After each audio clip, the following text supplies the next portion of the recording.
This is Valley News Live at noon.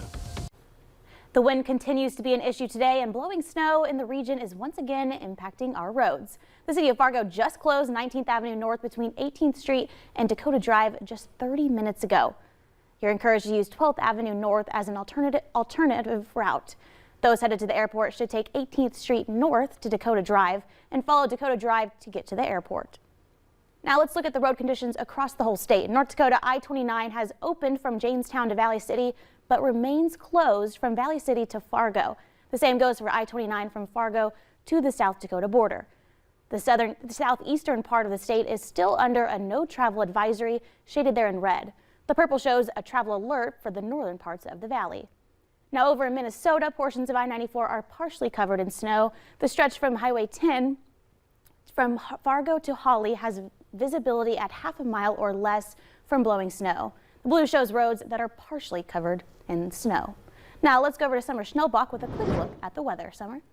Thank you so much, JC. Yeah, those roads are still tough going. We've been dealing with very inconvenient weather since last, I want to say, Thursday. Here's a live look right now at our Dakota Magic Casino Skycam near Hankinson, North Dakota, and you can barely see the flags, but we are seeing very low visibility, and the flags that you can see are continually blowing in that strong wind. So our first alert weather days continue through today. Here's what we're looking at satellite and radar. Most of the area just under fairly cloudy skies. Devil's Lake Basin seeing a little bit of clearing at this hour, but notice the snow is very, very light in the Southern Valley and into portions of Minnesota. If you are looking to find the heavier snow, you got to head down to the Twin Cities and up to St. Cloud, because that's where we're seeing the heaviest snowfall today. So the majority of it has shifted out of our region, although we're still seeing a little bit of light snow. And of course, the blowing snow, there's plenty of snow to blow around. Areas in Minnesota picking up between 15 and 17 inches of snow. 13 in Wendell, Minnesota. Hankinson, 12.5 inches of snow. 12, a whole foot of snow in Foreman, North Dakota. Victor, South Dakota picking up 11 inches. Breckenridge, 9.5. And the official report in Fargo from yesterday, 4.4 inches. At least some families have some little helpers to help clear the snow. This is a little snowdrift helper near Eldridge, North Dakota. How cute. And we love to see that he's bundled up, because in addition to the snow and the wind, it is cold out there. Check out some of the coldest wind chill values that some of the regions saw this morning. Donald, Minnesota, 52 below zero wind chill value this morning. Grand Forks Airport, 48 below. Lots of 47 and 46 below zero wind chills, and it's going to remain cold. We've got a very colorful weather map here, and stick around because I'm going to break this all down for you, what each color means and how long this very inconvenient weather is going to stick around. So JC, lots still to come. I'm looking forward to hearing if the end is in fact in sight. Thank you, Summer. Now, with all the snow, the post office is reminding people to clear their sidewalks and driveways so they can deliver mail. The post office says you need to shovel up to your mailboxes in town or remove snowbanks around your mailbox if you live in the country. If you don't clear your sidewalks in town, you could be fined by the city. We have new information on a crash involving a semi and a train. The Benson County Sheriff's Office says the driver of the semi failed to yield at the railroad crossing. It happened yesterday at 57th Avenue Northeast crossing in Leeds, North Dakota. The driver of the semi suffered minor injuries and is out of the hospital. Authorities say no one was hurt in the train. The Sheriff's Office says near whiteout conditions played a factor in the crash.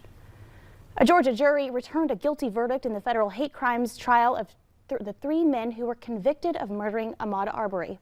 The verdict comes on the eve of the second anniversary of Arbery's death. Skylar Henry reports from Washington.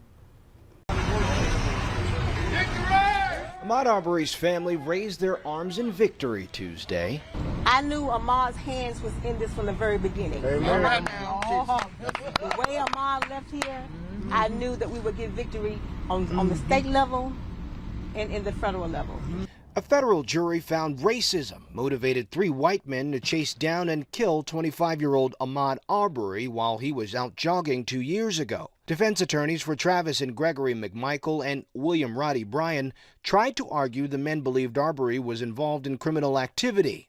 But the jury sided with prosecutors, who said the men were driven by racial assumptions, racial resentment, and racial anger. 20 witnesses testified, some claiming they'd heard the McMichaels make racist statements. Text messages and social media posts with the N-word were also introduced to establish a history of racist views. The defendants sought a plea deal before trial, but the judge rejected it after Arbery's family opposed. Skyler Henry, CBS News.